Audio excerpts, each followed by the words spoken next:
Greg and I have a good relationship now, but when I first came across Greg, I hated that guy. Like I'm telling you, like I was like, dude, he's so abrasive. He's just condescending. He's putting everyone down. All the best teams, what are they doing? They're drilling, they're, teaching technique, and they're using live. Mm-hmm. But so are all the worst teams. For a while, I did like what everyone argues, like, why can't you do both? So I did like technique enforced by game, technique enforced by game. And I was like, dude, this is the sauce. Like, this is it. And then I got to a point where I was like, all right, I guess I got to start reading on this shit. So I bought the first book by Rob Gray, and immediately I was reading it through it, and I was like, oh, I haven't really been doing this right. Like, this isn't what they're talking about. Understanding the science is very important to recognize and understand how we develop skill, but it doesn't in any way inform us how to develop the skill for jiu-jitsu specifically. And so that's where the bridge really is. You can always explain what, where, when, and why something happens, but you don't want to explain in the class how to do it. Because like, who am I to tell you exactly how it's done?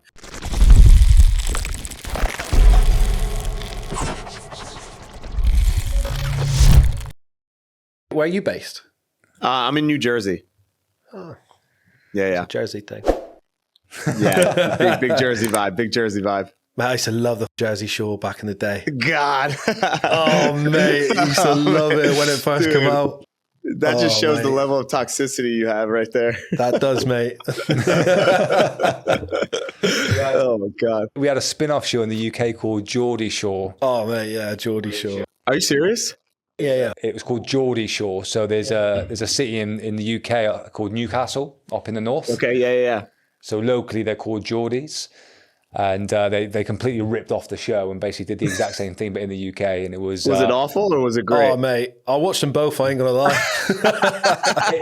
But they were awful, yeah. It was just like that age of just watching people shag, do random shit. People partying and banging each other and just arguing and fighting. It was like stupid reality show when I was like 20, It definitely catapulted that era of TV, Yeah, what was it, Ronnie and Paulie?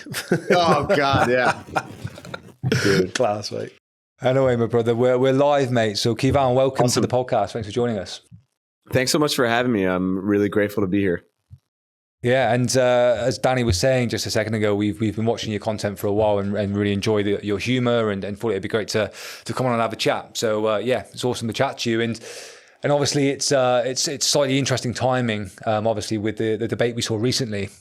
We obviously had Greg on talking about ecological dynamics. It was something that we were quite interested in and wanted to learn more about. We'd had a couple of conversations with a few other practitioners who use it. So Jordan, who teaches jiu-jitsu, Tyler Spangler, we've spoken to. Those guys have used it. So we wanted to hear it from the man himself. And obviously a couple of the clips that we've put out have gone a little bit viral. And led to a little bit of backlash and led to a debate with Big Dan, Tom DeBlass, and obviously Greg himself. And that was literally yesterday from recording this. And obviously there's been a few responses to it. And I've seen a couple of videos from yourself, mate. So should we start there? Yeah, I guess so. If you want to jump right into it, right? It kind of feels like we're getting a White House interview the day after January 6th, the day after they invaded. Like, that's kind of how I feel. I mean, yeah, sure. So maybe I can help you. You guys could help me guide the conversation a little bit and ask maybe a thought you have. I don't want to just go onto a rant. Yeah, for sure. So we've been chatting about this a little bit today. So my jiu-jitsu always, I trained under the SBG banner for years. So they've always used like aliveness training. So I've always trained in that way, and we're both fitness coaches as well. So we completely agree that people learn by doing. But we were talking coming over that I'm not sure if like we understand like the like drilling and what people are referencing when they say drilling. Because for me, when I think about drilling, it's never, for me, when I've taught or when I've been taught, it's never been, this is exactly how you need to do something. This is the only way you can do it. This is how you must do it. So I don't know if that exists out there. Maybe it does. I don't know. But for me, drilling's always been, I don't know. Like, let me think of an example. So here's a position, a common position that you landed in jiu-jitsu. Here is maybe a common reaction that you might get from somebody in jiu-jitsu. And here are some examples of of what you could maybe start doing to guide your problem solving in that situation against that reaction. So for me, that's kind of what drilling's always been. So I've always found it really useful because it's just given me some like clues or a bit of guidance in regard to then figuring out a problem in live training. So I guess with that in mind, I'm not sure like what the objection to drilling is, but maybe I'm getting the definition of drilling wrong. I don't know. So I just want to start this convo so you guys know you thankfully you followed some of my content. So just know that I'm not going to be the guy to be a jerk about, specific definitions or anything. Yeah. That's not my style. But I do hopefully want to clarify some thoughts as far as me running it. But back to your specific question, like I think when I think of drilling and what the whole ecological side is debating is that you're doing something without resistance. I think that is the defining factor. So, just to clarify, when because it's funny when I write out my games for a lot of people, and the games aren't enough to do it. But like some people are like, hey, do you have a game for this? And I'll write it out and I'll put it into ChatGPT because if you hear it from me, you're gonna be like, I don't understand this at all. And then ChatGPT just makes it, like that you can digest it. And it always comes out with drill 1. And so I remember being like, oh, don't put in drill. Like, oh. But then over time, I started realizing, it's not the word drill that we're like allergic to, right? Like it's just in the sense of jiu-jitsu since I've started, since the beginning of me, when anyone said we're going to drill or drill that, it meant drill this choreographed movement without resistance. So I think that's the underlying issue or debate between the CLA versus the IP or information process, which is just the idea of resistance. That's a really good way of explaining it, mate. Like that's honestly like I've heard Greg talk a lot, and obviously he uses a lot of definitions, and he's we was just talking about maybe he's got a bit of an expert bias where he's got so much knowledge and he can talk about it in such depth that, to be honest, most people don't really understand. Like we were talking about on the way here, like what would be the definition of drilling? What would be that? Are we getting that part of it wrong? Because sure. But then when you explain it like that makes perfect sense to me. So it's like, with no resistance drilling at times, is that even worth doing? But if you were doing it with resistance or 70% resistance, is that what you're talking about? Like that's a different thing, isn't it? Because then you're problem solving. For sure. Exactly. That's such a great point. And just one thing to add to that, I didn't mean to cut you off. I thought you were done. But just to add to that was there's a little delay. So I'm sorry if I do that.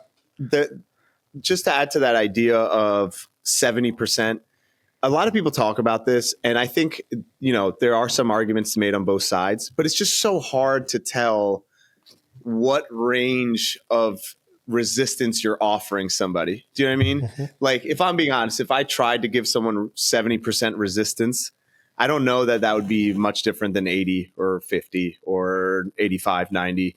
And my 70% might feel significantly more than your 70%.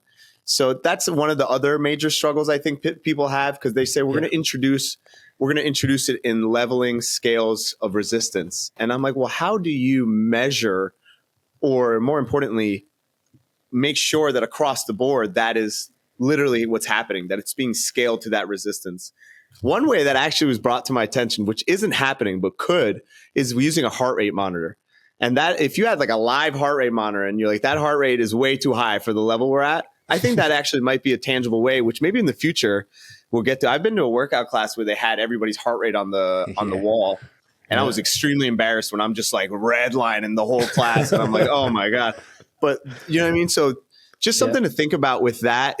And when it comes to the, like the whole eco side, they're always going to pick that apart because they're like, you can't figure that percentage out. And then they attack you on that.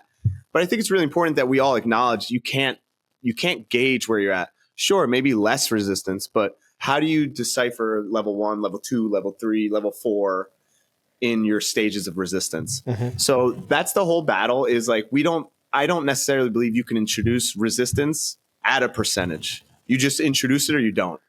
Yeah.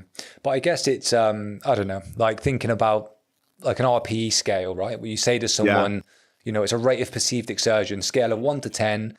it's a nice, simple, like sort of reference for someone to understand. Yeah. So by saying 80%, you know, in many ways it's saying to somebody like 8 out of 10. And although I agree, like you can't ever be precise unless you are literally sort of measuring the physiology of someone's heart rate. But I just feel like it's a way of giving somebody like some sort of reference or guidance to how hard they should be trying or not. Yeah, for sure. And I could agree with that completely. I think like we've tried introducing this idea. So we're full 100% live, but we've tried introducing the idea of less resistance, meaning like lower percentage. And I would always say low heart rate.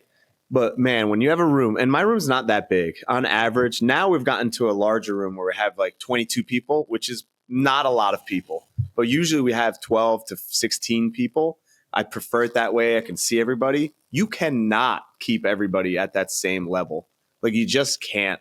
It's almost impossible. Someone starts gaining an inch on you. You're like, oh, forget that. And they start going a little harder. And then they calm down once they're at a neutral.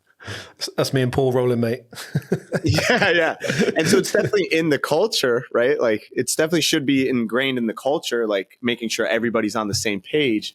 But at the same time, it's almost impossible in what we do to truly gauge that.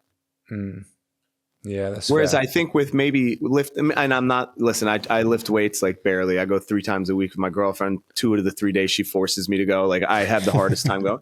But what I can say with weights is you can say like, this is my max weight. I know what 80% of that would be to kind of exert myself at that. Maybe that's, I don't really know what I'm talking about on that end, but. Yeah. All right. And actually, I was just thinking, Kyvann, it might make sense for us to understand a little bit more about your background as well, just in regard to, I know obviously Greg came up under Lloyd, sort of the traditional way, and then has in the last decade developed obviously a different style of training and coaching. What was your background? Did you train under the traditional way, or have you always been eco? I've never had an eco coach ever. So it's so heartbreaking to hear the information processing side use that as like fuel. They're like, oh, see, you didn't learn that way.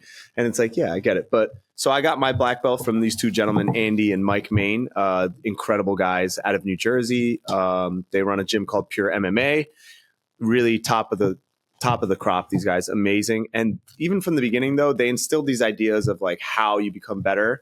And a lot of it didn't have to do around drilling. But they got their black belt from Jamie Cruz, who's a local legend over here, who got it under Henzo. So technically it's a Henzo lineage. But prior to that, I trained, before I really committed to them, that was around purple belt.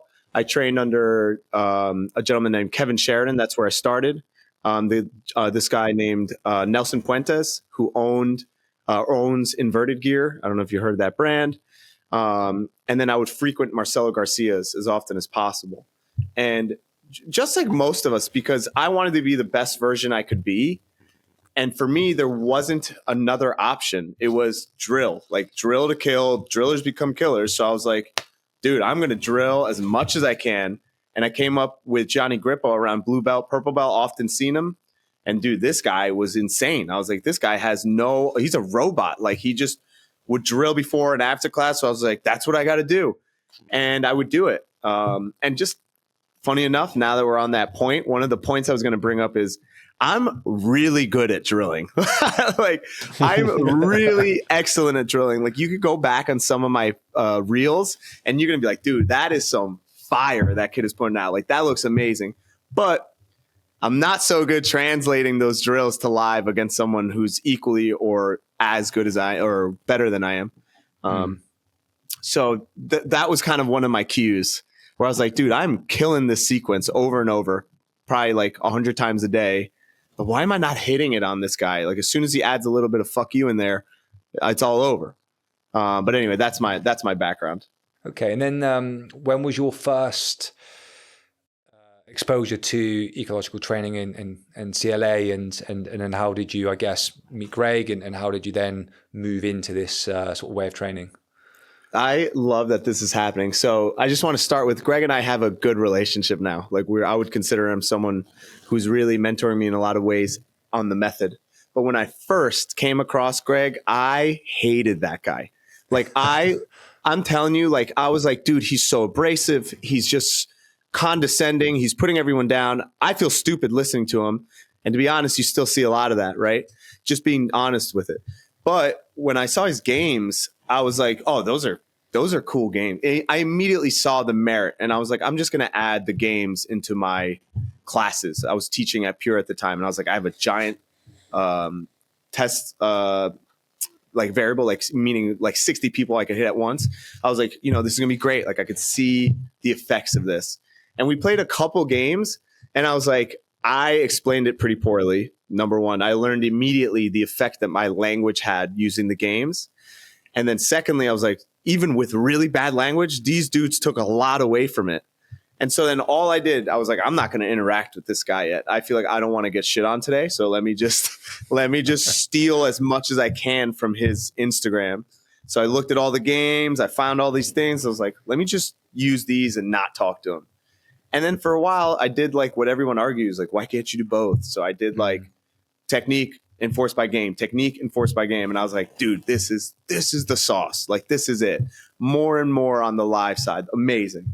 And then I got to a point where I was like, all right, I guess I got to start reading on this shit. Like, everyone's going to talk about it forever in scientific terms, and I know nothing about it. I guess I should read on it. So I bought the first book by Rob Gray, and immediately I was reading it through it, and I was like, oh, I haven't really been doing this right. Like, this isn't what they're talking about. So I tried it. And then when I realized I can't do it, I don't know how to make that specific skill emerge, I was like, God, I'm going to talk to Greg. God, I got to talk. I remember like talking to my boy Chaz. I was like, dude, I'm setting up a call with Greg. He's down to do a private lesson. It's probably going to be like $5,000, dude. I was like, let's just bite this bullet. And then I talked to him for an hour, and he was just extremely gracious to me. Like, so giving, gave me every question I had. And at the end, it's like, hey, can I Venmo? He's like, yeah, we'll figure it out. And he never charged me.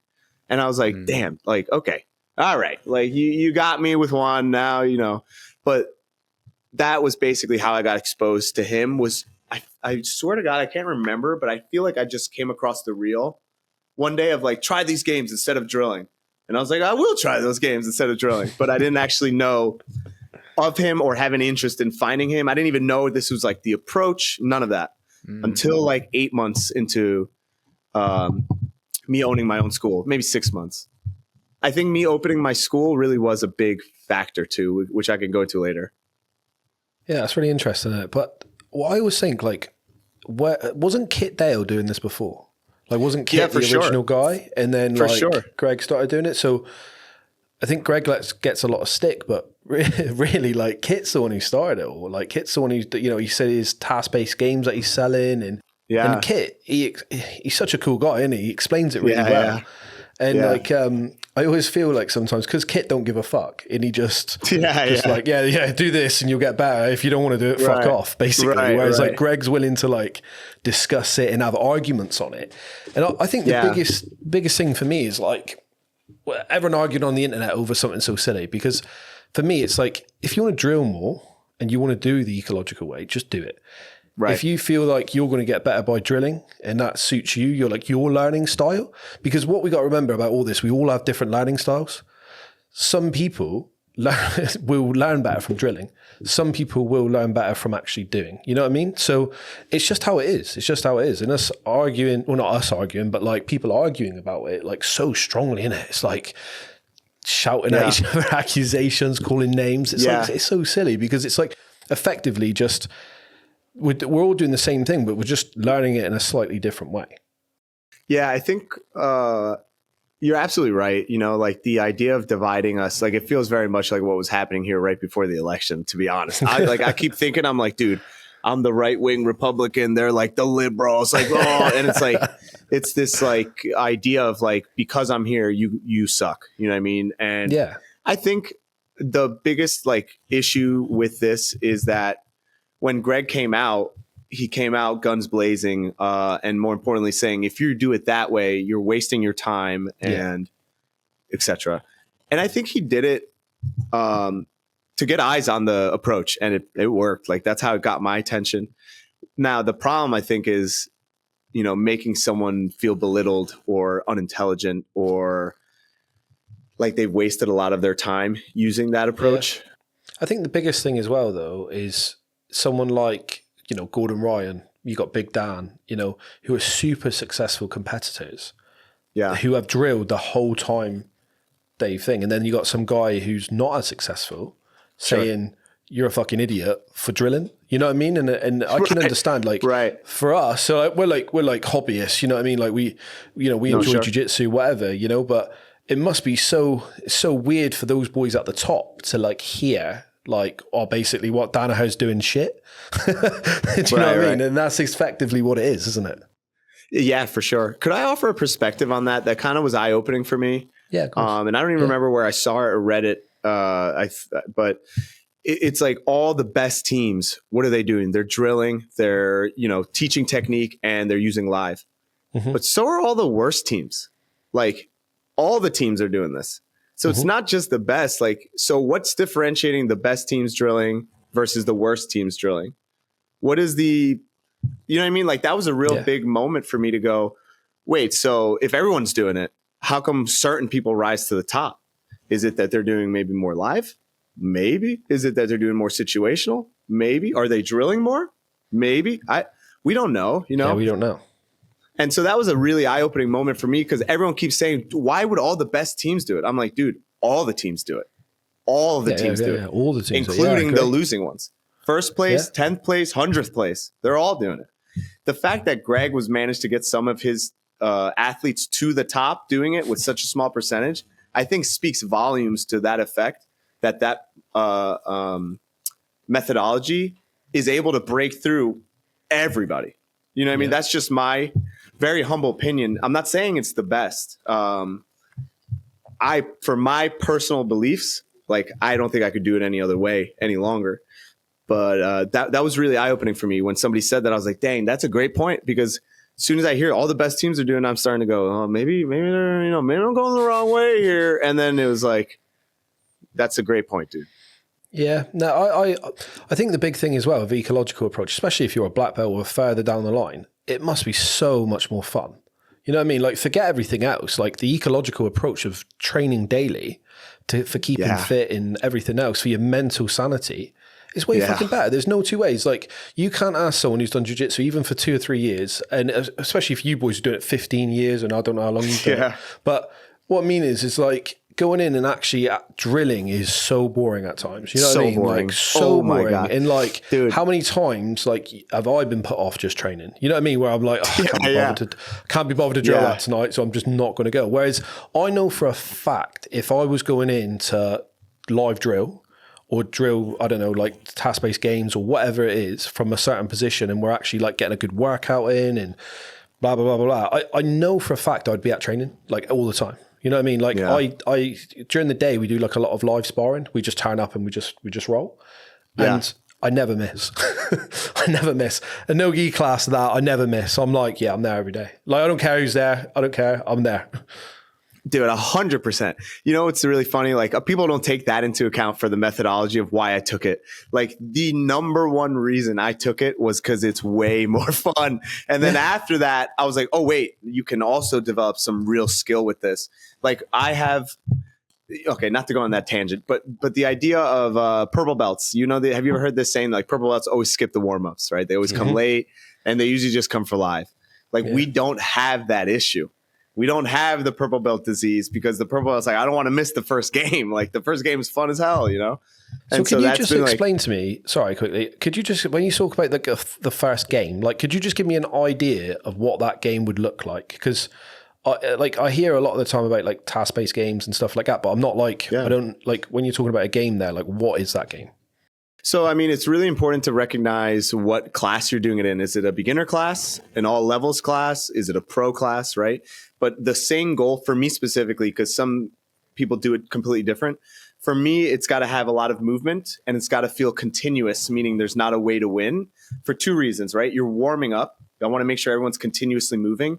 And 2, if there's a win condition, it can become a little bit competitive early on. And that's where I think maybe a little bit higher risk for injury or maybe just a little bit more intensity than you'd want in that beginning Yeah. That beginning warm up. It took me a year and a half to get to that point, by the way. In the beginning, I used to make these people just battle to the death, like from the very first. So like maybe I can give you just real quick as a just beginner example, like a beginner game. And again, the game's purpose are to develop one specific skill. Okay. So you can't solve all of the skills and all of the problems throughout one game, just like you can't solve all the skills and all the problems throughout one drill or one technique. So just to be clear, because anytime I say this stuff, people go, well, what if they did? You're right. We're solving one of those problems. So like one of our beginner classes, we would say like we're hand fighting with the purpose of trying to keep our forehead on the other person's chest as long as possible. And that's a great way for these beginners to warm up, right? They're continuously pummeling their head, hands. They're learning to keep their level. This forces them to keep their hips back. Suddenly they're in wrestling stances without me telling them to do that. Suddenly they understand if her head is on my chest, she's winning head height. This isn't good. I say her because I'm always thinking of my girlfriend. But if her head is on my chest, I have to move and get my head underneath her head, that kind of thing. And so that's one example, right? There's no win condition. They're just continuously doing it, continuously moving. Not a lot of area for like injury. You're not getting taken down. You're not getting ran through each other. Like it's very small, but enough to warm up and move. So that would be like a beginner level. If I did my all levels, then I would add probably a second condition. Like, all right, now if you get your hands to the, your head to their chest, make sure that you have more hands on them than they have on you. That's one of Greg's terms, but it's been so helpful for me. So an example would be instead of us holding hands and my head to your forehead, make sure it's uneven. Make sure I have a 2-on-1 so you can only place one hand on me. Make sure I have maybe underhooks so you can't place any hands on me. And now there's a second task, right? So beginners, one simple task, just get your head to their chest. You don't want to give them a lot. Day one guy, never done jiu-jitsu, comes in. Suddenly he's doing movements that look like wrestling and his head is in the right position. No idea what he's doing, but the task forces him into the right position. Then the all levels, there's a little bit more understanding, so you can give them a second task.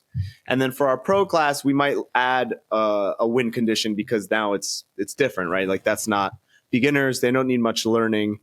And just something that was really eye-opening for me, not to just keep ranting. I hope I'm not just talking. No, I love it. Yeah, I'm really enjoying it because I'm understanding it a bit more, to be honest with you. Good. Something that's been really eye-opening for me was when I was realizing I'm going with like, at my pro level class. All we use pro is to scare off normal people. That's the only reason we use pro. It's just a competition class.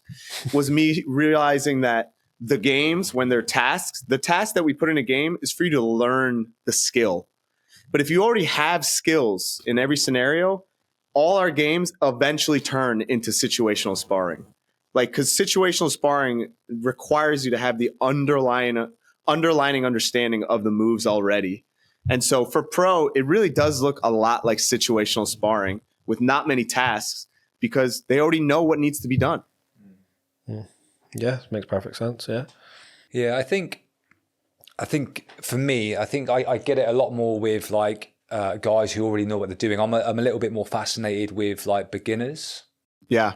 And also like not athletes or competitors so much, but like your hobbyist, everyday beginner. It's those people that I'm quite interested in where this fits. I mean, this used to be called the everyday perspective. It's because we like to kind of almost talk to the everyday person, or the everyday, jiu-jitsu practitioner now. And I teach a little bit of fundamentals or foundational, whatever you want to call it as well. So I see a lot of, people just coming through for the first time. And I guess a couple of questions that I had was, like that example was great. I think that's a very like nice, easy, simple game to do. Yeah. But I think when you then go to the ground and you start working from there, it becomes a little bit more unfamiliar and unnatural for people. Yeah, I think that's where like my questions start coming up. I've read some of the book, so I wanted to get through more, but I got to about chapter 12 today actually on the how we learn to move. So better than most, right? Yeah, it's pretty good. So I was trying to get into the science a little bit, and I'll continue working my way through those books as well, just to try and get a full grasp of it. But Rob even talked about obviously that learning isn't linear for people, right? So some people will learn faster than others. Some people like get to a point and plateau. And just thinking about, I don't know, like, and this is maybe a little bit commercial, but thinking about, self-efficacy and getting people to stay engaged with jiu-jitsu. I just worry that if people are in a game and they're just unable to get their head around it and they get frustrated. For me, I know you guys coach and you'll walk around and you'll add extra constraints perhaps with instruction.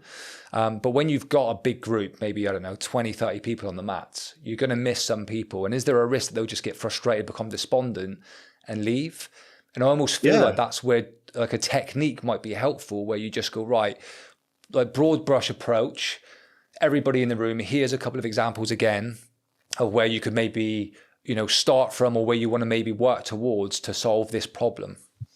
It's so like funny for me I think if we were thinking of a spectrum, like let's say you guys are kind of at the beginning of that spectrum, and then Greg Souders is like freaking another world, right? I would say I'm like 3/4 the way to where he is, because I don't have a full scientific backing to understand. I've read all the books, sure, but I'm not like in white papers.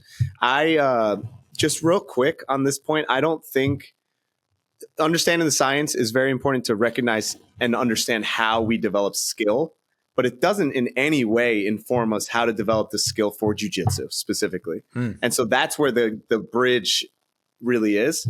But what I was going to say to answer your question directly, the broad strokes in a technique, I did this. I had a room of 60 people I'm so grateful for what Pure offered me. Like my closest friends came from there, and it was just such a large school. And I got to see that. Like I got to show one technique. There was at least a third of the class that could not do the technique, that I would have to go through and be like, hey, this is what you got to do. So much so that I have to be like, all right, everybody stop. Let's try this again. And I would do that all the time. And I used to think my technique is perfect. These people are morons. Like, how are they not getting it? But the reality is that in learning, it's always going to be like that. It's not going to be in any stance. You're not going to be like, here it is. No matter how perfectly you package it, there's going to be a group of people that aren't going to resonate with it or understand it.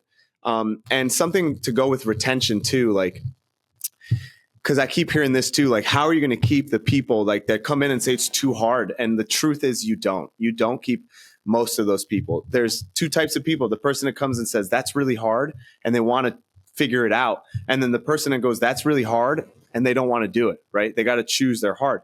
The problem I have with it is to give them something that's more digestible just so they stay, I think is doing them a little bit of a disservice. I think is like kind of selling them a made up version of what we really do. So if you're like, hey, let's come in and you'll drill for 45 minutes, no live, don't worry about it. This is what it feels like. You're getting better every day. If you get hurt on the street, you got some idea of what to do. I feel like there's just like such a giant lie to that in my very humble opinion.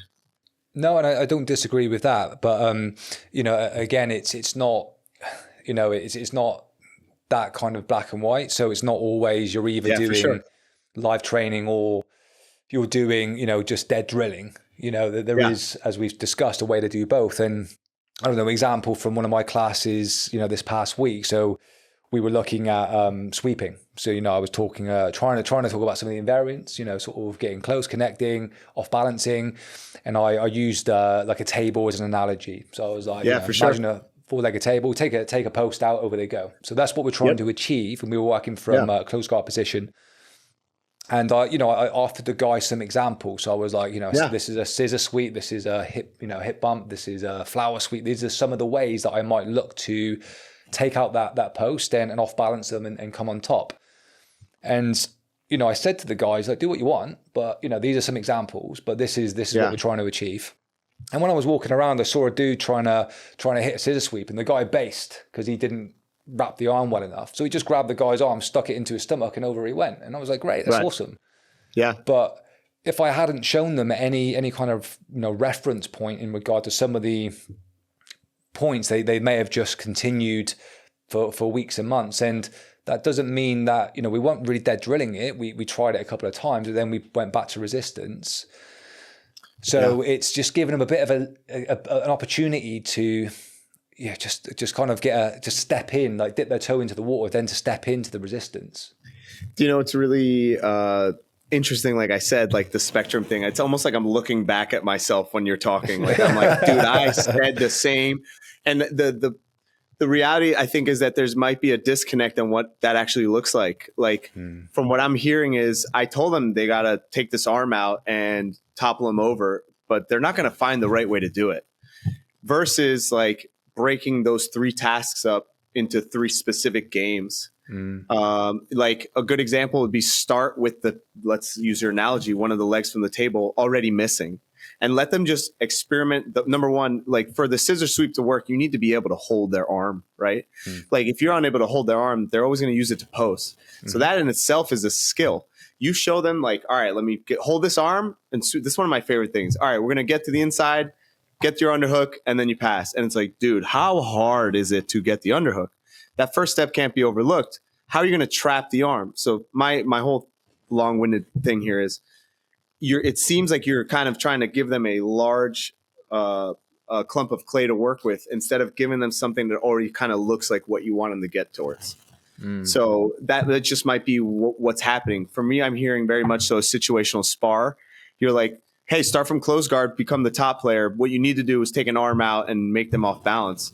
And then this new guy's like, dude, that's too much. Like that's already 2 tasks that they're like never going to get. Instead, maybe you could do something along the lines of like start with this arm completely trapped. Top player, you can't actually use that arm to post. That way that the bottom player can start understanding what the environment and the relationship between that arm missing and the balance feels like. And then suddenly you start seeing flower sweeps, scissor sweeps, people pushing the leg like Marcelo. I see it every day, you know? So without you showing them, do they come to those conclusions themselves? Because I feel like I'm that simple, I wouldn't come to those conclusions. No, for sure. And like, for sure. But like, also, I think you'd be really surprised. I use this example a lot. So you're like, how long, let's not get into all, but you guys said you're regular hobbyists. So you've been training for a while. You're on the back, you're losing the back. You have one hook and they start falling to your side. What is the next position you move to? It's not a test, just very common. What, if they're moving onto their back? Like, yeah, you're on their back and they start getting their back to the mat. You're losing it. And what's the next position you move to? You start with mount. Yeah, scramble for mount. Yeah, scramble for mount. Scramble for mount, right? Hips above their hips. Yeah, like that's even more in depth than I was hoping. You just go to mount, right? Everybody I know. Has anybody, maybe you guys, has explicitly been shown that? I never show that in my classes. All of my students know to do that. Right. So, yeah, we're definitely simple for sure. A lot of us are. But I think the more time you spend in a situation and more time you have to do it, it's going to be way easier to arise. And again, I say this a lot, like to think you're going to get good at one skill in one game after 6, 7, 8 minutes. It's just not realistic. We repeat our games the whole week, sometimes the whole month, so that people can start to understand what they need to do. Yeah, I like, again, like I'm not hating on it because I love the thought of it. I just have like little instances because I roll, like I said, like most days. So I do like an hour maybe of sparring, maybe 2 or 3 times a week during the days. And then in the evenings, we do a lot more like technical work. And then it's like, you know, it's just positional sparring, whatever, right? But there's times even during the day, like with our coach, we like just something that sticks in my head recently is like, I was always really shit at anacondas. Like I just didn't know the mechanics of it correctly. I like tried hitting it a few times, watched videos or whatever, but I was like the mechanics of it, I wasn't getting right. And then he spent 15 minutes just showing me the mechanics of an anaconda. Yeah. And now I hit an anaconda all the time. Now, my biggest thing with this is if he didn't spend that 15 minutes with me, just showing me like, you know, just, you know, head position on the top of their shoulder as I roll them over, or like when to shoot my arm through on the correct time, and you know, just little details, right? I don't know if I would have ever hit that, especially hitting it on better people, if that makes sense. Yeah, for sure. So that's the only thing that I always find with like the ecological approach. It's not like I don't like it. I actually think it's probably the way that I would choose to train if I had a choice. If I had a choice, I would probably choose that way. And that's the honest truth. I would choose that way. But then at the same time, I think those little details is what I would struggle. No doubt. To get. And again, it's different. I think again, for like, we were talking earlier about like expert bias, like for you, for example, where you've drilled and learned all those moves and you've got them in a library in your head and you could just, you know, you can hit those moves. Yeah. And then potentially like someone else coming in, I don't know. It's like, would they ever hit if say you've done only ecological training for, I don't know, 5 years versus someone who's drilled and done maybe ecological-ish training. You know what I mean? So they do maybe like 15 minutes of technique and then more. Like I always think like, would that person who's been shown that little bit extra technique, would they be ahead? That's what I always think. Just in like certain like leg locks, certain finishes of chokes. Because again, in jiu-jitsu, everything that feels natural is usually wrong. Yeah, that's the issue, isn't it? You know, you talk about everyone. Like, I speak to a lot of white belts, and when we're like going over something that we're working on, they'll say to me, "Oh yeah, but I'd do this," and I'm like, "It feels natural." But then you don't do that. I always say to them, if it feels right, it's probably fucking wrong. So let's not do that. Food. Yeah, if it tastes good, it's probably bad. Yeah, exactly that. Yeah. And again, like I think me and Paul are both are the same. We don't hate on ecological approach at all. I actually really like it. I just, again, probably like 80% of people, like I just struggle to understand that last little bit. Like that's it. If I may, it sounds like what I'm hearing is that you don't really have a full grasp of what the classes feel like, because so like we give you the things that need to be done for the anaconda of the work. Like I don't not ever like, and something you said was like, he showed you the perfect timing to shoot your arm through, right? Which is when, like maybe when their arm is close to their head, maybe when their elbow's already across the body. That's probably the time, right? I would say that to my students, like, hey, what needs to be done is their hand needs to be to their head or their elbow needs to be across for this to work. Sorry, that there is perfect because Greg, when he talks, I try to get that bit of information out. And a lot of times he will not say that he gives them those pointers at times. Like, I feel like it's just like, he's like, do this, and then he leaves it.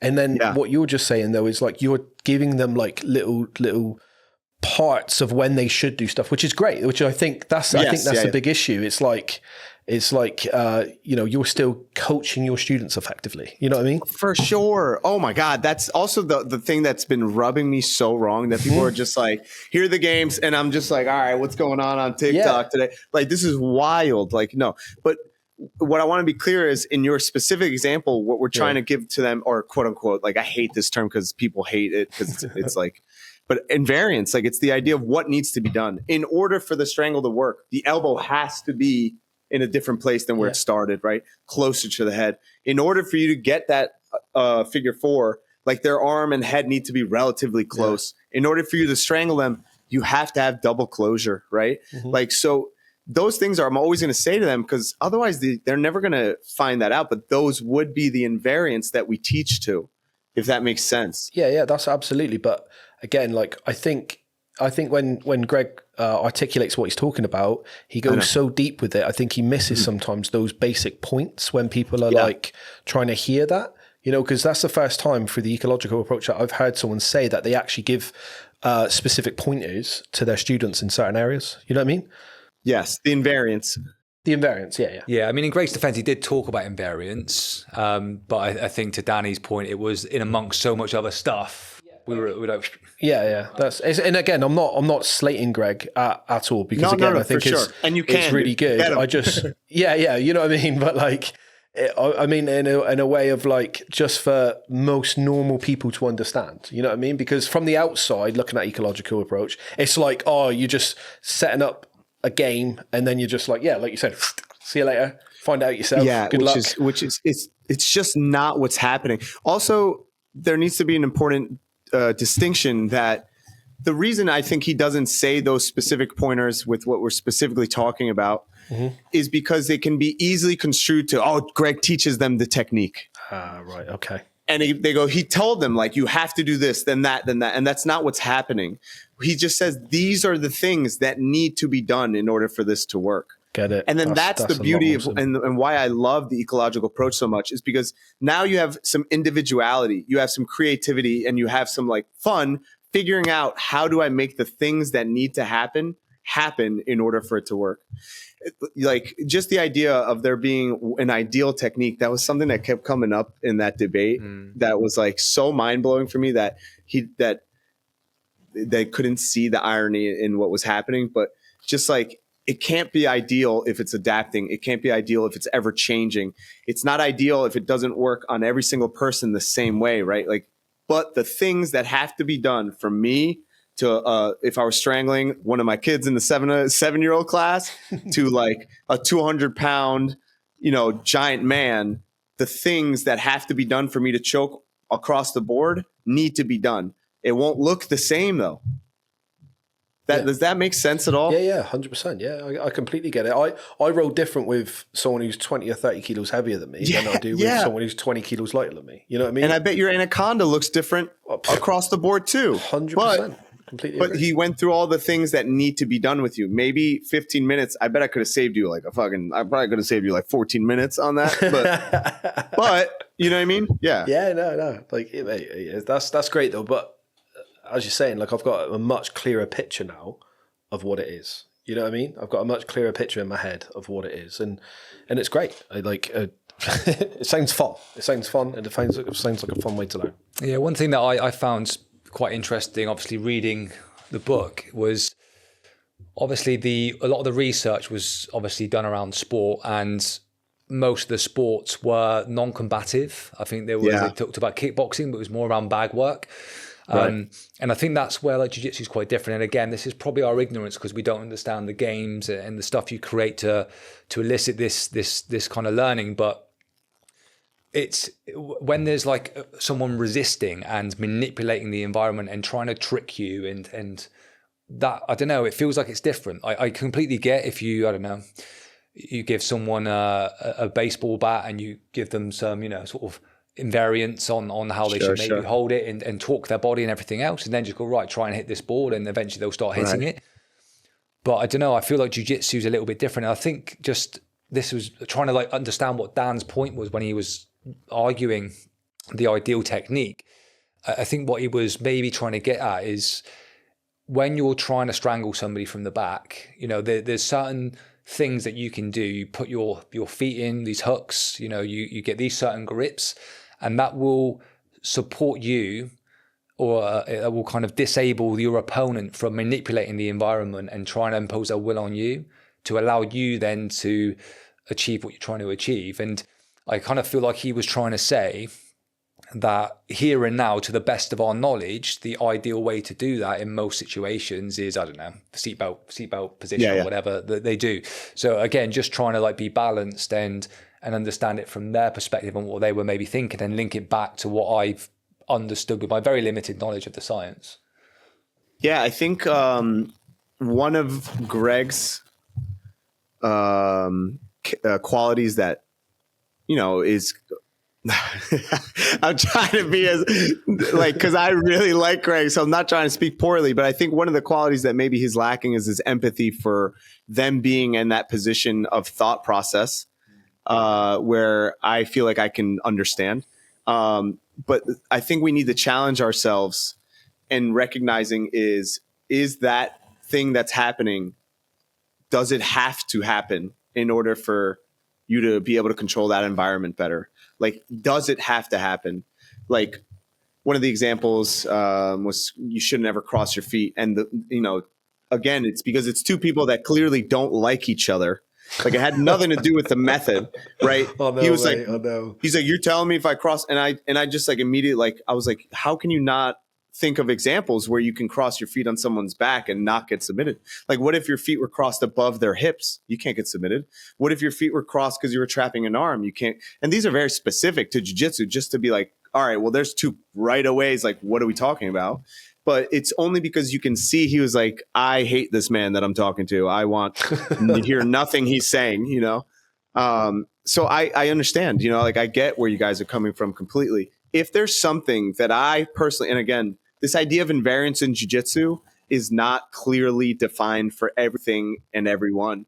Anything that I see consistently emerging, and I feel like, hey, this is working on a lot of people. I've seen it now across the board in a lot of ways. I'm going to say that as an invariant that I would use. Like, hey, this is called a seatbelt, and people use this because now you can't rotate because there's an arm in between your arms that prevent them from rotating. If you go double unders, they're going to have an easier time rotating, but maybe you have a better time staying attached to the torso, you know? And so like, those are things that I'll say, like, but I think there's this idea that we wouldn't even let them have like those pieces of information that we consider invariants. And it's because maybe Greg is also just the other, you know, God, I can't believe I'm the eco dude at this point. It's so crazy. But like the other point too is that you can constrain a game so much so that they find that solution themselves. Like they realize right away. Like if you literally could, like, this is a really dumb example, but start on the back with double underhooks, person whose back is taken, just try and spin as much as you can. And then suddenly this guy's like, oh God, I can't really control that well because I'm underhook. And then you replace it with over under and you go, now do it. And then suddenly they're staying on the back better. Just a silly example, but you have, but it's a good example. That's the challenge we have as the coach, is making them understand how to engage with their environment and figure out that solution through the games, not just through wild open situational sparring. Yeah. But I think that's sometimes though, that's the view of people that have not looked into it enough. You know, we've had a few conversations about it now, but if you're just looking at like a 1 minute clip of Instagram of just him talking about whatever, you're like, what's this idiot talking about? Because it's, you know, he's on about what? We're just going to spar all day and get really good. Like it. I know. And I think that's the issue. And I think him articulating it maybe slightly better and being less, less technical with his words and not trying to like, talk down to people maybe a little bit. And I think he'd get a lot further with the ecological approach. You know, I genuinely do. I think it's like just the understanding of what he's trying to achieve. I think what he's trying to achieve is great. I think his delivery of what he's trying to achieve needs work. Yeah, we did talk about this earlier though as well, because I wonder, and I don't know Greg, I thought he was a really nice guy. Yeah, he was lovely, wasn't he? Very easy to deal with. But, you know, again, in the conversation, he made us both feel a bit like, oh, a couple of times. But I wonder if, and he pretty much said this, I think, I wonder if he just gets frustrated because people are obviously debating this system that you guys use, but they don't understand it. So I wonder, and I felt like during that debate, and you know, we said we were going to start with it, and we kind of deviated off, but it's nice to dip back in and out a bit. But during the debate, I felt like he was progressively getting more and more wound up and getting more and more frustrated because Dan didn't fully understand what he was arguing against. And I wonder if that's probably why Greg ends up being the way he is. Oh, man, that is hilarious that you just said that because it's so real. Like, I was like, cool, like this is going to be a debate and he's going to have all these points. He's going to be like this point, that point, that point. And I'm like, I'm stoked to hear this. Like, I want to maybe change my mind, maybe like learn something. And then when they came in with absolutely zero understanding of what they were arguing against, I was a little bit like let down. I was like, dang, like I really thought Tom and Dan were going to come in and be like, you know what? I think there's actually a lot of evidence to show that drilling does have some translate, like that decontextualized drilling and skills actually can move. And like when he used the word decontextualized, like, dude, whoa, what are we talking about here? And I was like, oh no, like this is not what I thought. And it's very much so sounded like Greg just imagine.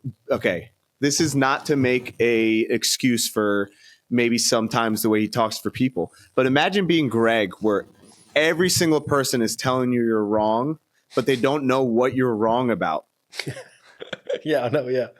It's so unbelievable. And you know, what's funny at the beginning, I was like, dude, he's really mean to people, like the way he talks to them. And now I find myself having to be like, whoa, reel it in, bro. Like, calm down. Like these people literally don't know what they're talking about. Like not meaning that they're dumb. They just don't know what I'm talking about. Like they don't know.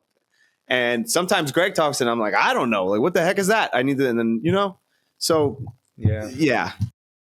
Feels like the Dunning-Kruger effect, mate, doesn't it? Yeah. It really does. Yeah, you know that. Yeah, that's what it feels like, doesn't it? Yeah, but I think, again, it's interesting. I'm looking forward to like another 10 years time. I'm not because I'll be old as hell, but it's almost like we're living like a live controlled study at the moment where you're going to have you guys, you know, you kind of, you know, Greg said he's just started, he's been doing it for 10 years, which seems like a long time, but it's not really in the grand scheme of things. So it'd be interesting to see in another 10 years, like what we're seeing from guys being exclusively coming through using sort of CLA and versus those that are using a mixture of things. So it'd be interesting to see what happens.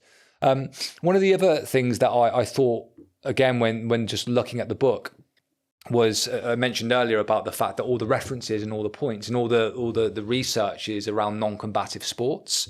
And another thing I thought about was just injuries as well. And we kind of touched on this a little bit with Greg. We were talking about like squatting, for example, where you couldn't just give somebody like a loaded bar and say, just, feel it and try and figure out how to squat. And they might be able to move the bar, but it wouldn't be correct technique and they could damage themselves. Yeah. So for sure. Either there and then or downstream, the biomechanically they're doing something incorrect and it's going to cause damage. And I wonder, again, with jiu-jitsu, where you are essentially under resistance because somebody's pressuring back against you, and you'll know this through obviously practicing it, but is there a risk or an increased risk of people getting hurt because they're trying things, they're learning their body, because some people may not know how to move at all coming into jiu-jitsu and doing this.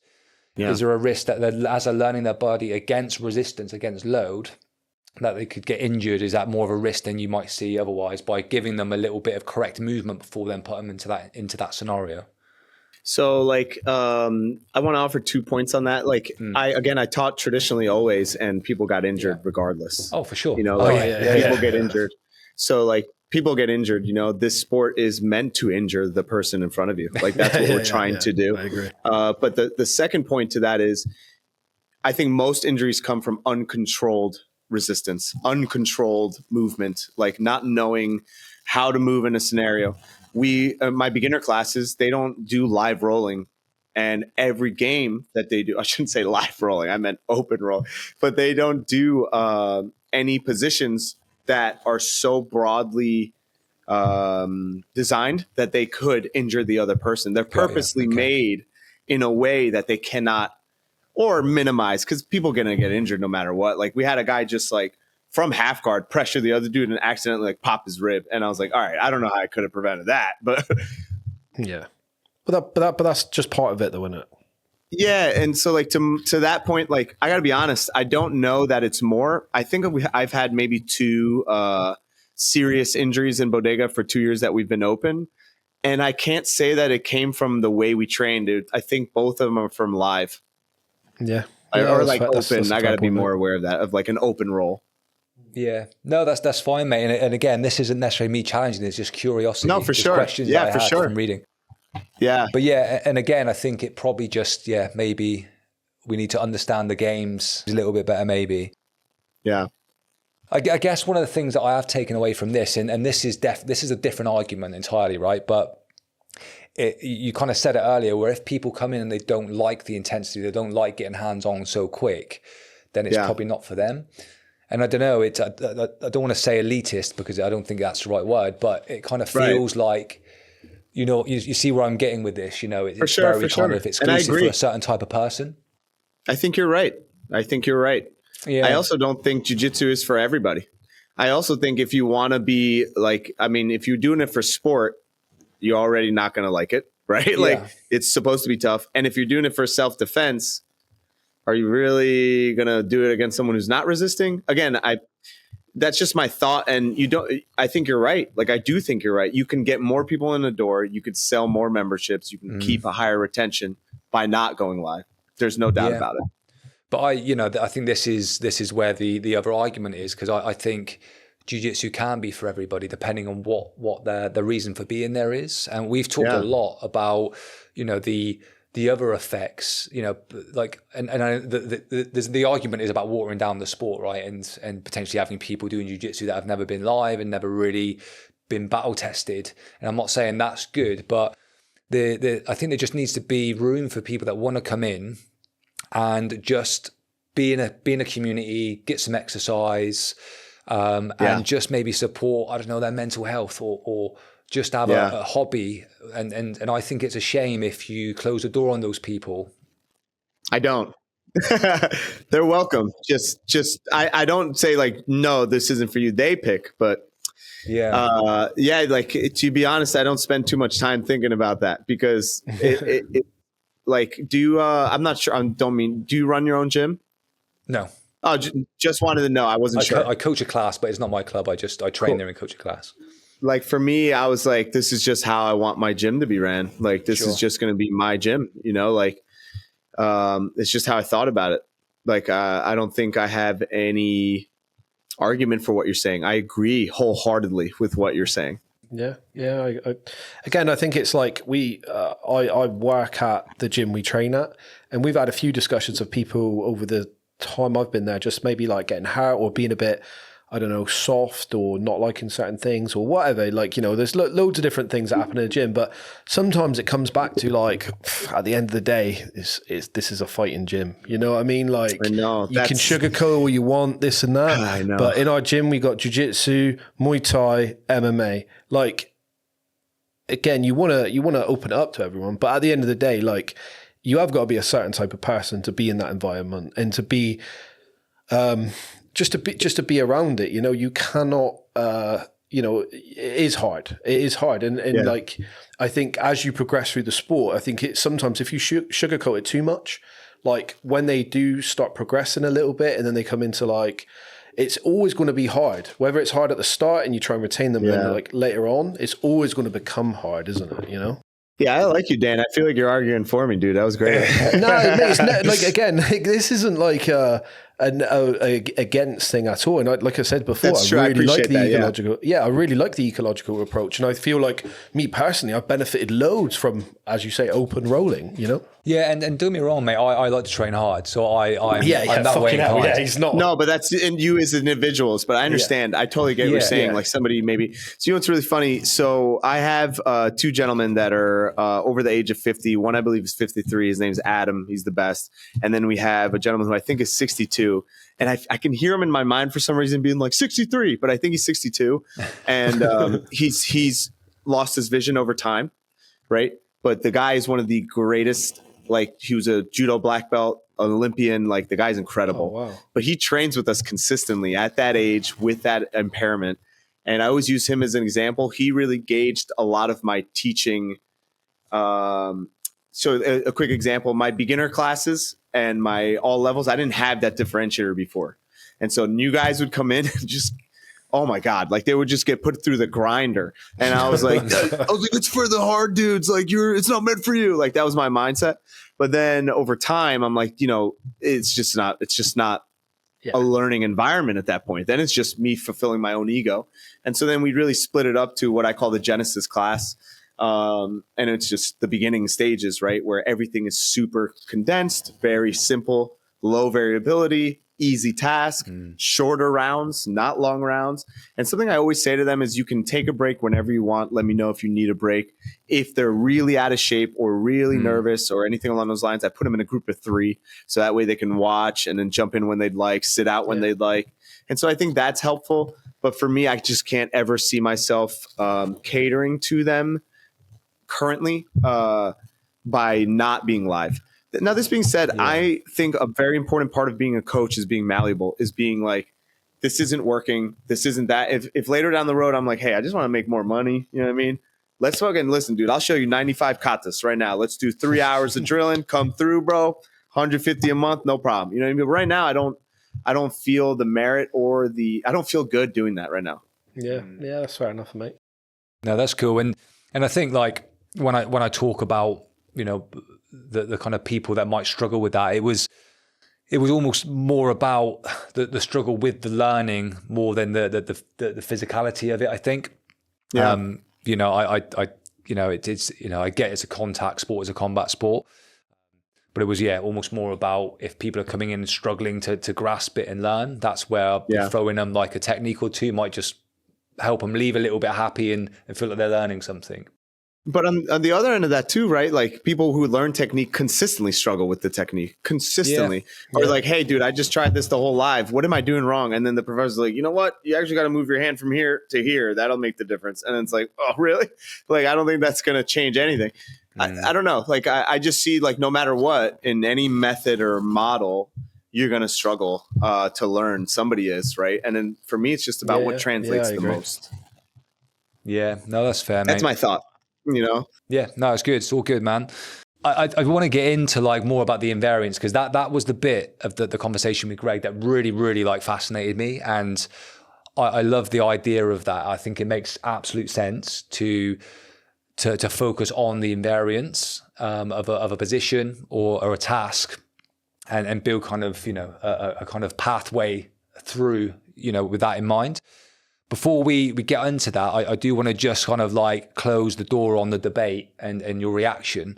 And just wanted to see if there was anything else that you took away from that conversation that you think is worth a mention, or how you think that conversation could have gone better. I think it was a shame that Tom dropped out when he did. I thought the exchanges between him and Greg were quite balanced and really interesting.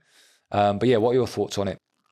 I couldn't disagree more. I felt like it was I genuinely thought like Greg was trying to just teach them what he does, because they were arguing against something that he doesn't do. And so that was really frustrating for me. It just felt like two really established jiu-jitsu guys, Dan and Tom, like very elite, established jiu-jitsu people, were arguing against what they believed the approach was, and not necessarily against like a complete understanding of the approach itself. You know what I will say? Tom felt like the most open-minded individual of the whole things. Whereas I feel like when Dan spoke, it was more along the lines of just like reinforcing his thought through his questions. But Tom, I was actually very, very surprisingly delighted to hear him be like, you know what? I agree with a lot of that. That actually makes a lot of sense. But what about, I don't agree with that. And that was like, that's a conversation. I think when he left is when it suddenly didn't feel so much like that. Yeah. But I mean, I also want to be clear in this. I'm a nobody black belt. Like, I don't feel like I am, like, it's like you asking me about the presidential debate. Like, dude, I don't know. I just think it didn't feel like much of a debate. It felt more of like an attack on a person versus actually debating the methodology. Yeah. Like, I felt like if you had to write out their points on each side, you'd be like, this doesn't really make sense. Yeah. No, I again, I haven't watched it, but I know what you mean. Like, I feel like today we've had like a good conversation about it, and it's no like, I don't know, like personal bias or no like hatred towards each other. We're just asking questions and getting answers. Right. You know what I mean? Yeah. Whereas from the clips I've seen, it's definitely like just hostile, isn't it? It's hostile. You're never going to have a good conversation as two adults if you're going to be hostile and really not even take on board the other person's points. You know what I mean? Like, you can disagree about stuff all day long. How I train, how you train. Me and Paul we're both personal trainers and coaches, but we probably have such a different methodology of how we train our clients. But that doesn't mean he's right and I'm wrong. It's just different. It's different. It's like nutrition or it's like anything else. That's a great point. Yeah, and I just think like, even with this, it's like it would have been lovely for them to have like a good debate that wasn't personal. That's how it would have been. If it didn't get personal and it didn't get like. I don't think it got personal. I wouldn't say it got personal, but I think it did get a little like. It was definitely combative, I thought. Combative, yeah, and also just to what you were saying, like I believe the debate was going to be about why one methodology is more effective than the other one. Mm-hmm. And then when I heard their points being like, and again, Tom was very much so open-minded. His felt more of like why you should do this versus not do all that. Whereas Dan's felt very much like, oh, yours isn't effective at all. Like it's actually destroying jiu-jitsu. And then that was when I had this like, like he's actually not even in the ballpark that it's effective at all. And that's when I was like, this feels strange. Like, we know it's effective. It's just about at what degree do you believe it to be effective? Like, that was so bizarre for me. Yeah, I agree.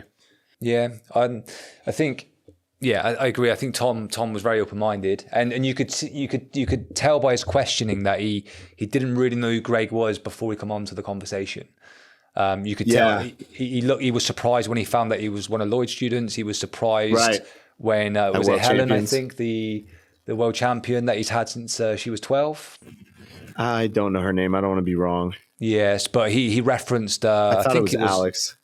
Yeah. Okay, it might be. Yeah, don't quote me on it. But there was a girl that he mentioned who had fought one of Tom's students, who Tom knew her. Right. That Greg had, and when Tom was asking that, and Greg was answered, you could see that Tom was like, oh, okay, like there's obviously some legitimacy about it. Right, exactly. And like you saw Tom go, oh, actually you got some, okay, I get it. So some things are coming. Yeah, exactly. Yeah, I think what I'd like to see is, and you know, maybe Tom will go away and read, maybe Danaher's got wind of it and he's tearing through the books as we speak. That's what I'm I have these dreams of Danaher one day waking up in his rash guard and just being like, we're going eco. Do you know what though? It'd be so interesting if someone like Danaher did adapt it and seeing if the tide, or like Dima maybe, where he's breaking through a bit or something like that, you know, from B Team. Like Dima already does a lot. Coach. Yeah, he does do a lot, but maybe like him pushing that narrative a bit more and just going ecological, something like that. I wonder how many people then would be like, oh, this is more legit. Like we're gonna fucking do this, you know? It'd be interesting to see. Dima's a close friend of ours. I love that dude. And we were down for the ADCC camp.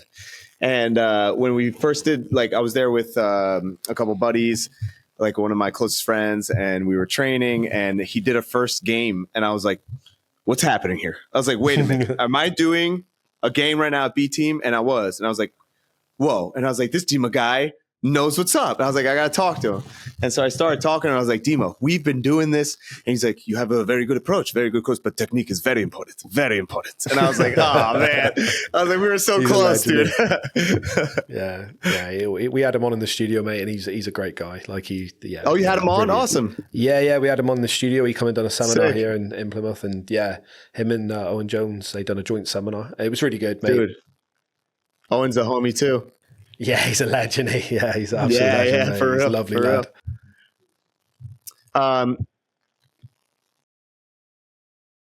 That's really all the thoughts I'll have on the debate. Like, really, it's really that simple.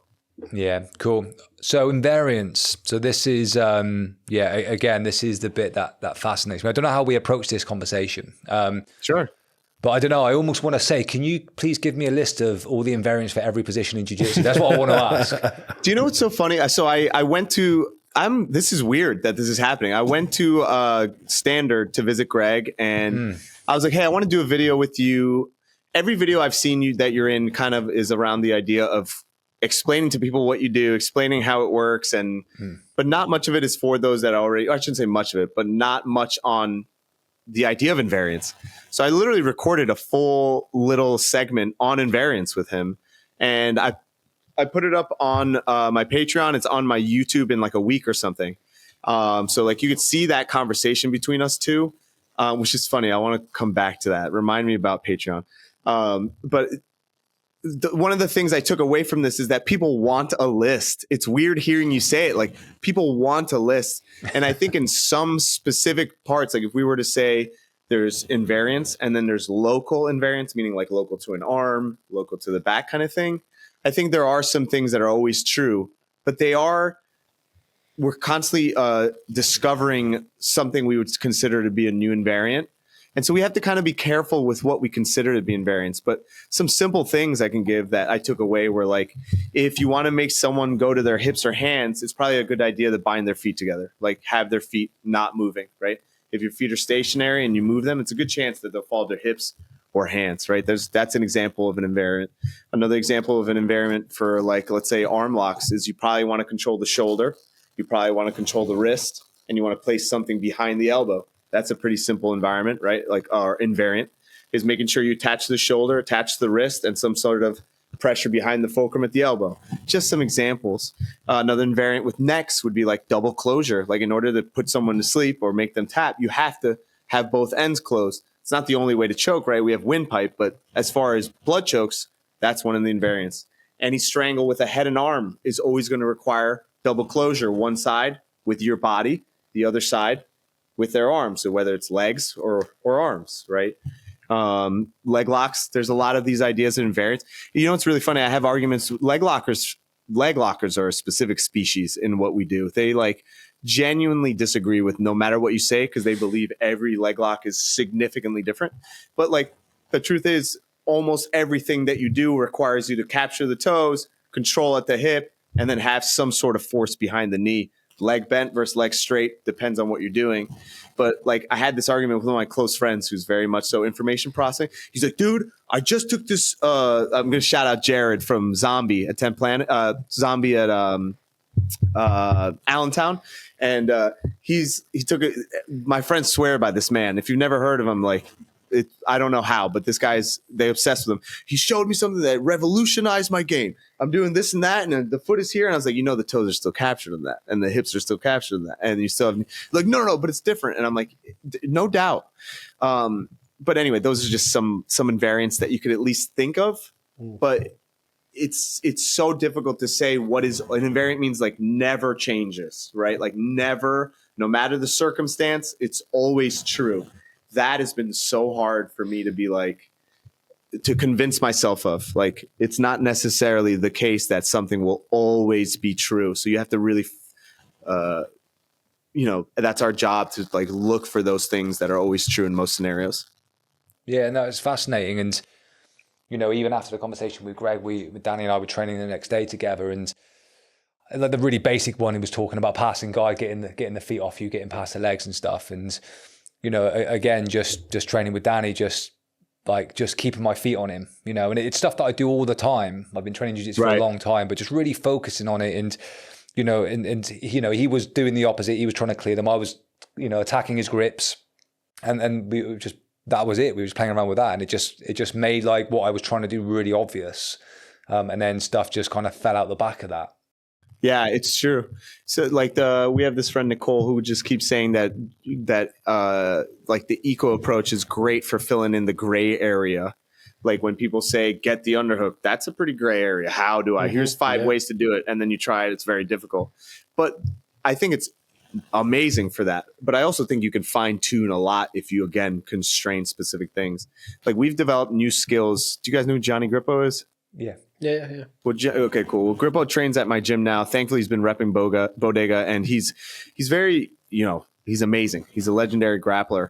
And there was a few skills that I felt like he would even say he was lacking, which was probably some of his stand-up, maybe some wrestling, and then probably his leg locks. I remember he's like, I've only finished 1 leg lock in competition in my like 290 matches won or something. And I was like, are you serious? I was like, well, that's a problem. And so we constrained games over and over. In the beginning, it was like starting as close to the end as possible so he would understand the mechanics. And he would at the beginning be like, I don't think that game's very productive. Like, I just keep tapping the guy.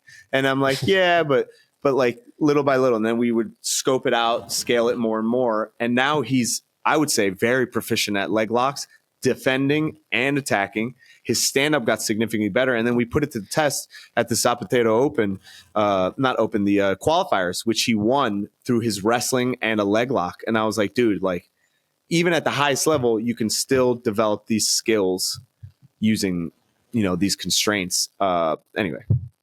Yeah, but that's great. Again, like just you explaining it like that, I understand it a lot more. Like just by you explaining it that simply, like I understand it now, because even after talking to Greg, I was like, is it still just rolling? Like I didn't know. Like I was like a bit like, I don't know. Like, dude, the comments like that piss me off.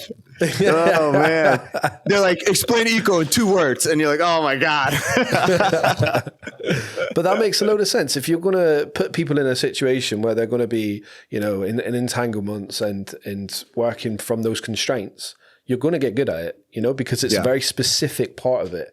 And I think the pushback a lot of the time does seem to come from people not understanding that you're going to be put in those specific constraints and those specific areas and then fight in those areas, that sounds fun. I'd like that. I'd like to, me and you just going, I don't know, like 50-50 and then just bat out.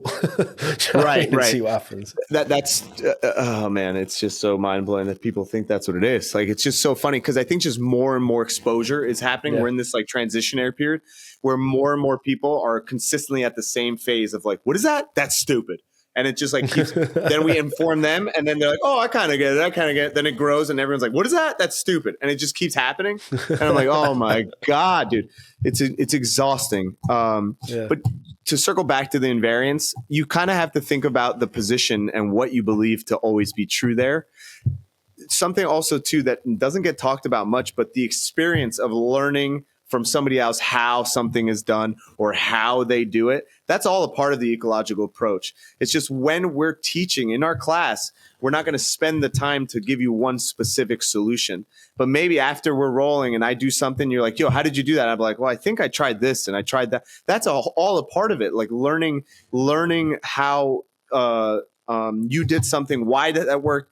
Like something I always took away is you can always explain what, where, when, and why something happens, but you don't want to explain in the class how to do it. Because like, who am I to tell you exactly how it's done?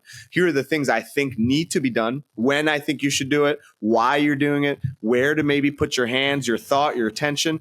But I'm not going to give you exactly how step by step any longer, because it seems like it just feels a little antiquated. It feels like, dude, like you're 6 foot tall, I'm 5.5 feet. You know what I mean? Like, how are you going to have the same braking mechanic on the same leg as me? How? Yeah, I get it. Yeah, I completely agree with that. And it's something that we even talked about recently was just, I mean, I used to train with a guy over here in the UK who was 5'2". Nice. Was he that short? I'm not going to say Short his name. Kings, baby. I'm not going to. He was a world champion. He was good. I'm not going to say his name though, just in case I'm way off with the height and he kicks my ass. But was it Bruno? No. But he. But yeah, I'm 6'1", so I'm a good like foot taller. But he would show me stuff like we'd roll and he could just get his knees, could just get his femur in gaps that I couldn't. And there was a lot of stuff that he would teach me. I was like, bro, like I just can't do that. Like my body doesn't, it's too long. So I get but that. He's like, no, but look at my perfect technique. But this is what I do. And everyone's like, no, like that's stupid. No, it's just so frustrating. Yeah, and I think that's where, like, you know, the invariants in the games could be a bit more helpful for me, certainly in that situation. I think everyone's got a different body type. Everyone learns differently. Yeah. You know, again, if you're putting constraints on and doing that, you know, I'd be not in, to mention, not to mention the constraint. Not even to mention the constraints of like where's your heart rate at? What's your conditioning like? Where's your breathing like? Like, do you have any sort of like underlying conditions? Like that all adds to everything, you know. How long have you been an athlete? Your bone density, you guys know as coaches, like it all plays a factor. And so I don't know. It's so funny because they're like, you can't teach everyone the same way, but you want to show everyone the same technique. And I'm like, that just feels contradictory, dude. Like, I just feel like we're both kind of arguing, you know, the same thing. Like we're arguing, just trying to get our student. It's about the student and their individuality, their creativeness. Are they having fun? And for me, this is how I see these three things being fulfilled. With so obviously techniques and offense and that type of thing, that's one thing. When you're controlling a person, and you may well cover this in your game, so just give me a one-word answer if you do, if you like. You know, for example, if someone's on their back and you pull up the inside arm, they can't roll towards you, right? Because it's just biomechanically impossible. Right. Yep. Does that make sense? Yeah. Yeah. And again, going back to, I don't know, maybe back control, there's certain levers, certain wedges you can put in place that will prevent somebody from moving in a certain way.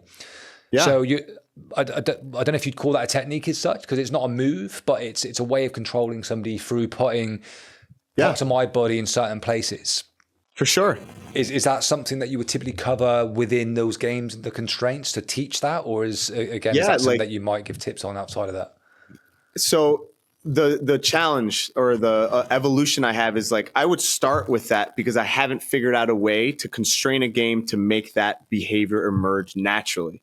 Do you get what I'm saying? Is there a game I can make that'll force that behavior to emerge? And that's the struggle. That's what makes this so freaking hard, and why I think people don't appreciate Greg's mind in that sense, because he's able to do that.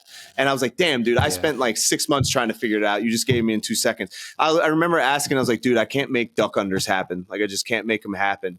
And I was like, God damn it, I'm going to call Greg. And I was like, dude, I can't make duck unders happen. And he's like, oh, duck unders? He's like, easy stuff. And I was like, are you kidding? But it just shows, like, you know, anyway. So yes, to answer your question, yes, it definitely would lead with what I would say is wedges, things like that. Anything like, hey, this is what I do, or this is what I think, until I'm able to develop a game. And you know what's weird for me, the experience has been weird, is the more I do the games, the more I you start to see how you can make it. You're like, oh, I found a constraint I could add now that'll suddenly tweak that. And now I'm not saying, like, an example I have is, for most defense, you always want to bring your knee to elbow, right? Bring your knee to your elbow. And I was like, how do I make this game without telling them, like, you want to bring your knee to your elbow? That's a defensive position. Like, just going to tell them. And so I did that for a long time. And then it was like, why don't you start them in a place where their weight is on their knee and elbow and just have the top player try to separate their knee and elbow? And I was like, okay, I don't really get it. And then I did it. And then the bottom player suddenly is like, oh, I get it. If I keep these two together, he can't come in. And now they have that instilled without me going, hey, keep your knee and elbow together. And I think that's more valuable learning, in my opinion. Yeah, it must be really satisfying if you're trying to get them to do a reaction, like you said, like a duck under or something like that, and you're like working on it, thinking, how can I do it? And then you've got a whole class naturally doing, like, said, like a duck under. Or whatever. I'm loud and I'm cocky, bro. You must be when like, I hear it, when I see it happen, I'll be like, you see that? That was me. Like, it's like I'm dude, all day. Yeah. I was thinking that when you were talking about that, it must be such a a satisfying feeling. You know what I mean? Getting the right reaction from like 80% of the class, just as a coach, from a coach's perspective. Dude, do you know the other end of that is when you're like, I figured it out, I got it, and then you like. You put it out and someone's like, oh, we've been doing that for like 8 months. You're like, God. Yeah, no, it's cool, man. And one of the things that I'm really interested about as well is I've got a 5-year-old boy at the moment. And he does a bit of taekwondo for just a bit of discipline and some stranger danger and that type of thing. But I want to teach him jiu-jitsu, sure. But I don't think you can, or even maybe should, but I don't think you can teach, or I don't think I could teach my son as he is, like techniques. Like there's no way I can teach him jiu-jitsu that way. Dude. And this is where I think this for like a kid is like so cool. I think it's awesome. And dude, it's mind blowing. There's this woman, Denise, who runs a grind house. I believe. I hope I'm not saying it wrong, but grind house in Colorado, who I spoke to, who runs all constraint led kids. It is a game changer. And then when you add cool names to it, like the kids suddenly want to play them. Like we have a game called Backpack. You can already imagine that's someone on their back. We have a single leg game. It was called Flamingo. We have one that's called Get Off Me, Bro, that I totally stole from her, which is from like bottom side control. I just want to make sure she knows, like, she changed our lives with it. And I was like, dude, these kids like come in, they're like, what are we playing? And I'm like, Flamingo. They're like, Flamingo. Like they love it. Yeah, that's class. But yeah. And like also another thing to think about is, are there really skilled kids? Like, are there really that many kids that are like, when I mean like young, like let's say like 4 to 7 or 7 to 8, that are like really skilled? Like, I feel like a lot of them are coming in just to have fun. They're doing it in between soccer and whatever else they're doing. Like, they just want to have fun. And if they're not having fun, like they probably regret or they don't want to go, like they don't want to go. Yeah, like the kids, when they come to my class, they come and they start jetting on the mat. They're stoked. And I'm like, this is cool. Kids develop at different ages as well, don't they? Their reflexes and their movement patterns and everything like that. You get 2 different 7-year-olds. Some can, do backflips, and some like my son, he was just running around doing helicopters and oblivious to the world at 7, 8 years old. Do you know what I mean? When everyone else helicopters were what? Yeah. He's got a tiny cock, yeah. But yeah, you know what I mean? It's just it's kids develop differently, don't they? So a task-based game like that, it's definitely going to be more fun for him, isn't it? You don't even tell them. My son's nearly 13, and I think he'd enjoy that. I think he would enjoy that sometimes more than just watching technique. You know what I mean? Because I see him sometimes, I'm looking at him and he's getting shown a technique and I'm like, are you listening? You know what I mean? And he's like looking up at me, and he's like, and I'm like looking at him, like he'll look at me and I'll be like, oi.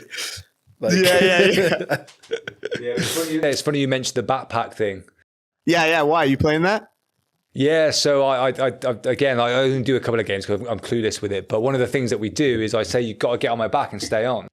Yeah, the best. I'll just like quad pod up and like drop hip and he falls off. Right. And literally we did it for, I don't know, maybe 5 times, and he looked at me and went, Daddy, why do I keep falling off? And he's asking questions, and I love that. Yeah, and cool. You're like, oh, yeah. So I was like, try using your feet on the hips to stay in, and now he's like on me like a backpack. Like, yeah, exactly, dude. I love that. Yeah, I call the hook straps. Like, so I always say, put your straps on. Yeah,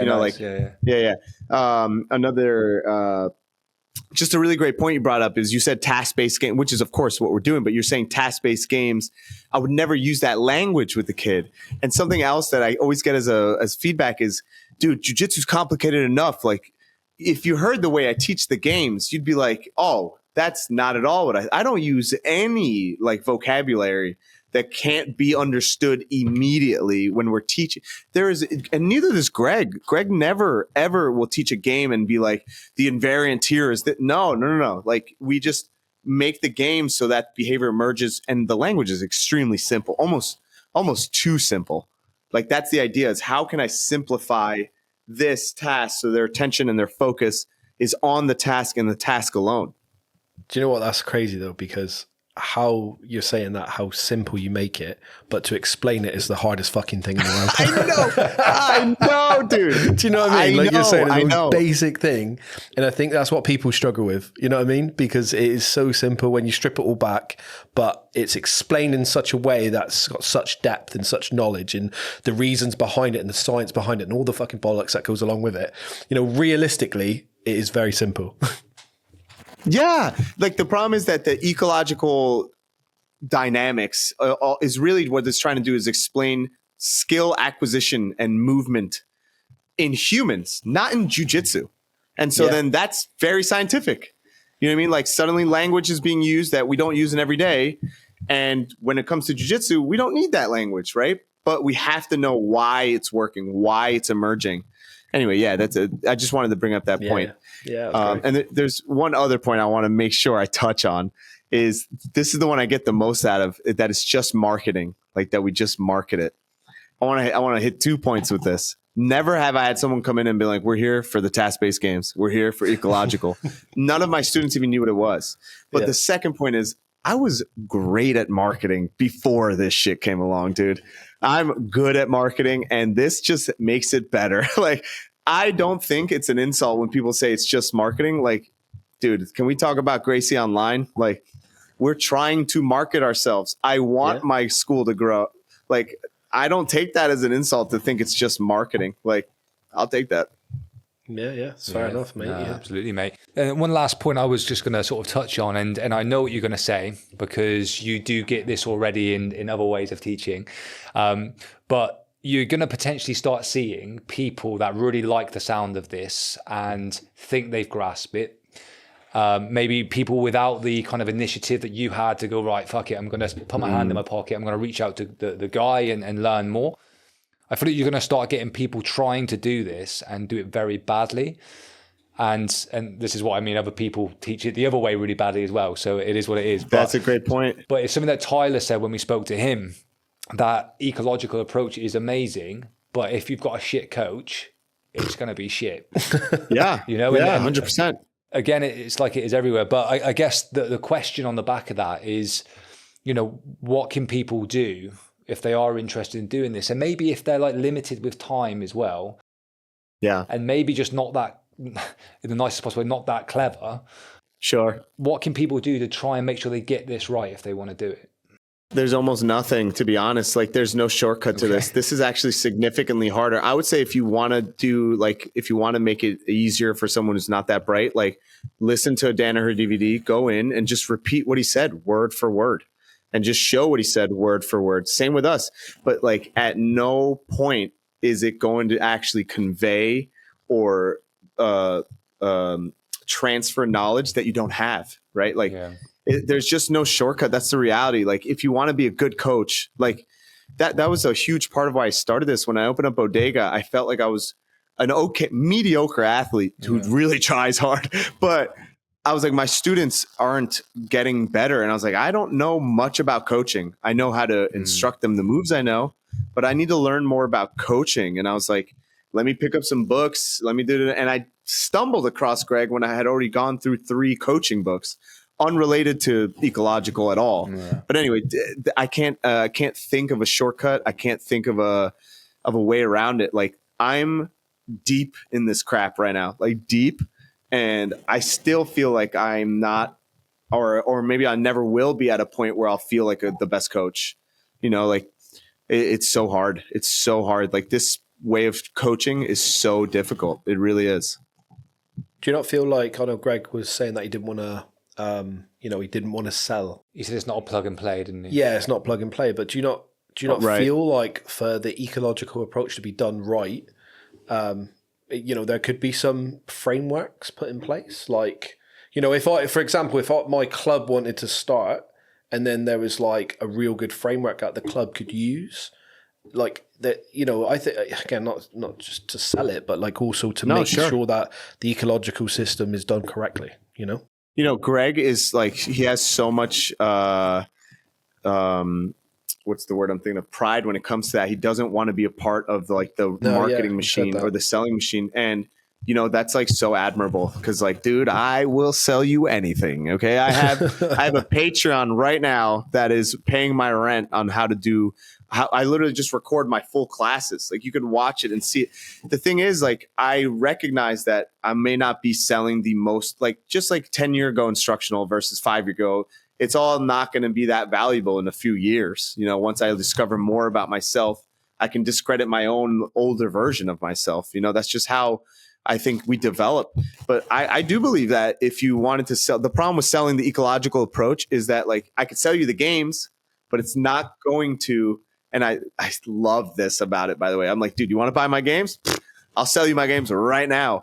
But your gym is not going to look like my gym because you're not going to be able to reinforce with the knowledge that I have in certain things or the idea behind why I designed the game or the next detail in how I create that game, just like in every other instruction, So yeah, like I'm all about selling it. I'm like, dude, here you go. Just know, just like an instructional, just because you bought the instructional doesn't mean you're going to get better at jiu-jitsu, right? Like you have to put in the work.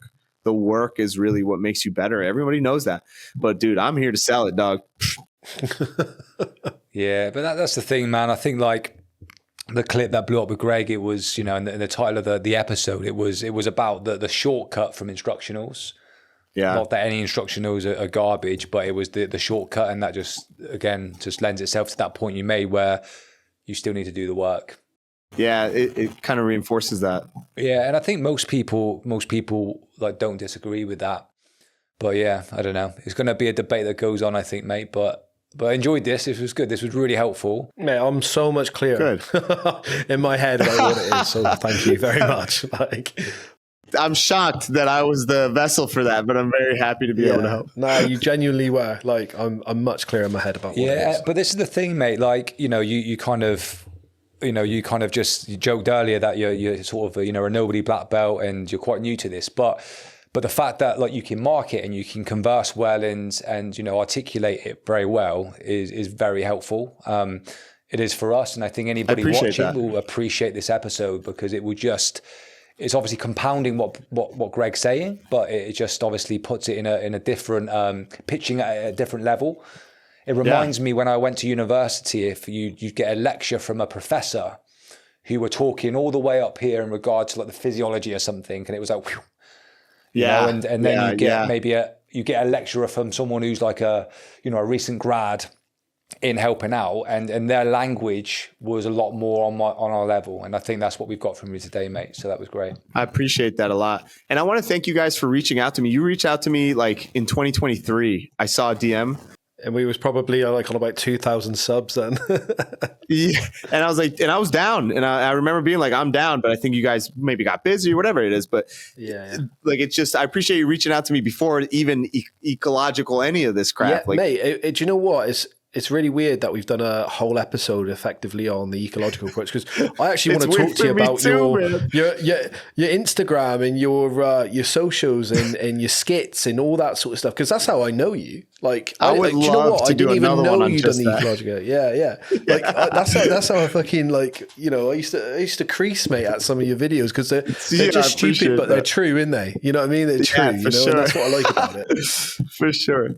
I base all of them on real events. Yeah, that's it. And that's why they are funny, though. That's why they are good. You know what I mean? Because you're like, thanks, man. You just you stupid like cauliflower ear ones, or when you're sweating on someone or something stupid. Because we all experience it, don't we? For sure. Yeah. So again, we'll do it again in the future, mate. But maybe we'll focus the next one more on your socials and how you market yourself, because you know, you're being quite modest by saying you're a nobody black belt. You're not. You're actually, you know, Thanks, you're man. growing massively in the community, like 100%, you know, and Means a lot. obviously adding the ecological stuff in, you know, you've got to grow on that and you've got to get more exposure. But I think you're just kind of a bit of a genius for your social media, you know, it's that there Thanks so alone, much, me man. I and really Paul appreciate both that. know we're just venturing into that sort of market now, you know, personal, like trying to build our own personal brands. And, you know, it's fucking hard. It's hard. There's no two ways so about hard. it. It's Yeah, like it's so hard. what idea, which way do you go? You know, which avenue do you go down? You know, it's sure. there's a million ways to do it. And fair play to you, think you mate. guys You are doing smashed great, it. Yeah, well, we're trying. You know, we're trying. Yeah. Well, thanks you guys for it means a lot that you let me do this and come on here and give my version of what I think is correct. And you know, I'm not embarrassed to look stupid. No, it's brilliant, mate. Thank you very much. Mate, do you want to take a second just to let our audience know about where to find your Patreon and anything else you want to plug, mate? Oh yeah. So yeah, thanks for that. I wrote a list and I knew I was going to forget it. So I have a couple of seminars coming up. I have one in Canada, February 22nd. I have it on my Instagram. So it's Kyvann G. I changed it from BJJ because I can't stand BJJ anymore. So it's Kyvann G. I also have one March 1st, a seminar at Zombie BJJ in Allentown. You could follow my Instagram, like I said, Kyvann G or Bodega Jiu-Jitsu. Our Patreon is Bodega Jiu-Jitsu Patreon. It's no secrets. I try not to hide anything.